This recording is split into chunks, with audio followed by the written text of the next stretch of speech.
Hi, I'm Joey. I'm Jacob. And we are watching Star Trek for the first time. Last time on Star Trek, we had the Squire of Gothos. We had some weird anachronistic things and some godlike beings that Kirk didn't really seem to question. He was kind of like, oh, what's that? You're a godchild? Works for me. Makes sense. But today we are watching an episode called Arena.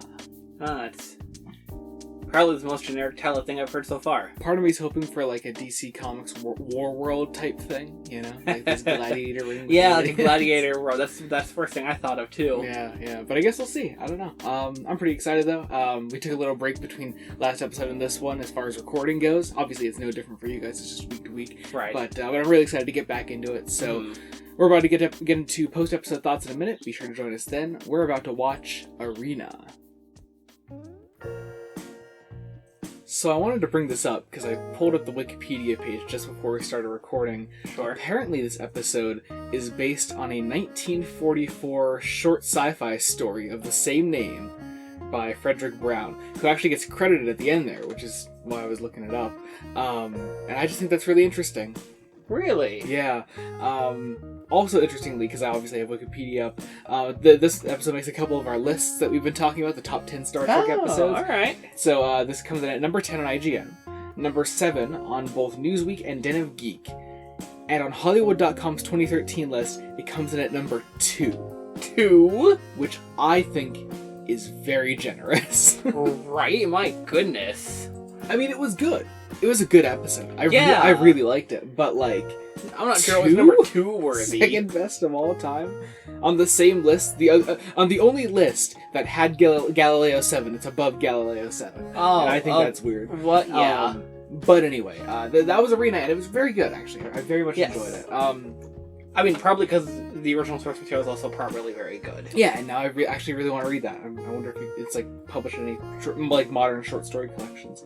Anyway, so this actually had like a really strong hook to it. I really liked the opening of this. Right. You know, Kirk and everyone beat me down to the planet below, and this outpost, Cestus 3, has been destroyed, and the whole episode sort of carries around this theme of like just.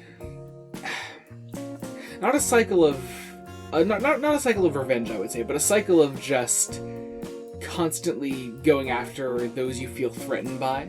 Sure. And it doesn't actually end, I think, on the best moral lesson, personally. Because we learned that this outpost was destroyed by these aliens called Gorn. The Gorn? The Gorn. I wouldn't say Gorns. They described the species as the Gorn, like a singular. Yeah. And so, but we also learned that, like, the Gorn, like, apparently...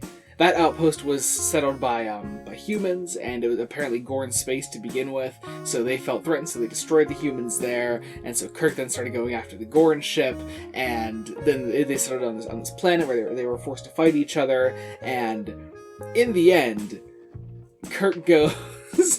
I can't remember the exact line, but the bit where he has Gorn, where he has the Gorn like down below him, and he's contemplating killing him, and Kirk is like, you know... Even if you're right about this, about it being Gorn space, you know, this wasn't the way to go about it. It's like, okay, no. The Gorn was probably right. It probably was completely right and probably justified. But all right, whatever. Sure. It had a really strong moral message up to that point. Right. Like obviously, the moral we're supposed to glean as an audience is when there's a space territory dispute. Talk. Yeah, which has, you know, very obvious, like, you know, real world parallels. Right. But in general, this is saying humans suck, and I think, you know, one can easily glean a very real world parallel to that. You know? Sure.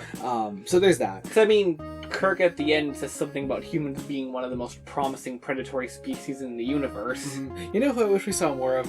There's like one human survivor from the Cestus outpost that they bring up to the Enterprise, and there are like some brief conversations with him, and I wish he stuck around, like, at least with the crew for the rest of the episode. I think that might have been really cool. Right. Because it's like, we drop in with him, he's like, we were basically all killed.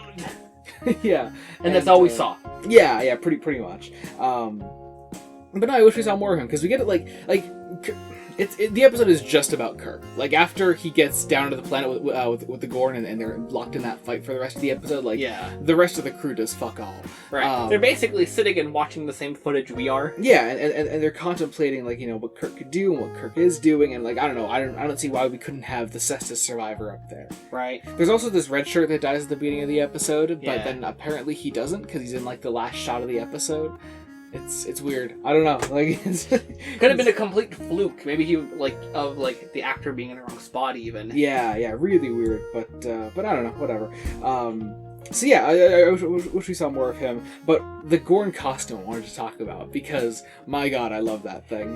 When there's when this show's got to pull an alien costume off, right? They usually do. Yeah, this just was fucking ridiculous. Oh yeah. I really like the shapeshifter from Mantrap. I loved Baylock from Corbomite Maneuver. But this, I don't know what this was. It's a big lizard. It's like they took those old Godzilla movie costumes that they'd have some guy dress up in and stomp above a miniature city, but they just made him regular human size. Right. They just showed him for the actual size that he was. So there was that. And on the fight itself, it's okay. Right. It's really slow choreography for a fight. And also, throughout the whole episode, not just in the fight, but early on, Shatner gets some fucking stunts. Yeah, he does. Early on, when the Gorn ship is attacking the outpost and the Enterprise team that is beamed down there, Kirk and Shatner has some rolls that he does throughout there. They're he's dodging these bombs that are dropping on there, and the attack that's happening, and he's really good at them. They're actually really swift moves. So he does the same thing in the fight, and those are actually pretty decent. There's also a bit where he drops a green tinted boulder on the Gorn, and the Gorn just kind of gets up from that. It's a pretty great moment though, because I love the Gorn's reaction when he sees the boulder coming down at it. So that's fun. Also, surprised we didn't get a follow-up on this. There's this bit in the fight where Kirk comes across these crystal rock things that are apparently super powerful if they're forged into weapons, and he's oh, these things could actually be useful to me. But the Metrones said that there would be weapons down here. These aren't weapons, and it's almost set up oh yeah, you just need to know how to use them. But they don't come back to that at all. A little bit, he grabs the diamond, but that's it. Yeah, that's part of it. But I don't know, it's just, I don't know. I feel we could have followed. We could have done more with that. Yeah, I know. Yeah. Same here. Yeah. What do we think of the Metrones though? Interesting. I don't see them coming back. Mm-hmm. They're yet another instance of Star Trek just throwing in another godlike entity into the middle of the universe. That's what we're up to. At least 3, right? I think so. Are you counting Gary Mitchell from Where No Man? Because he turned into a god. That could fluctuate in my mind if we count him. It's just, a lot of gods roaming the galaxy, I think. Yeah, I don't really understand what this... I think the point is to... In this episode specifically, at the very least, right? Mm-hmm. I think the goal is to show how petty the difference is. Yeah. But also, they kind of come out of nowhere. They don't really, explain why they're defending the Gorn ship in this case. Yeah, right? Because they're treating the Enterprise as, as they are. They're the attackers in this context. Mm-hmm. If we were to compare them to animals, it would be it'd be the Enterprise is the cat, while the Gorns are the mice. Yeah, and also, but see, I don't think that's entirely accurate, because they don't portray the Gorn as morally superior. No, which they should have. Right, they should have. It looked like they were almost on their way towards that.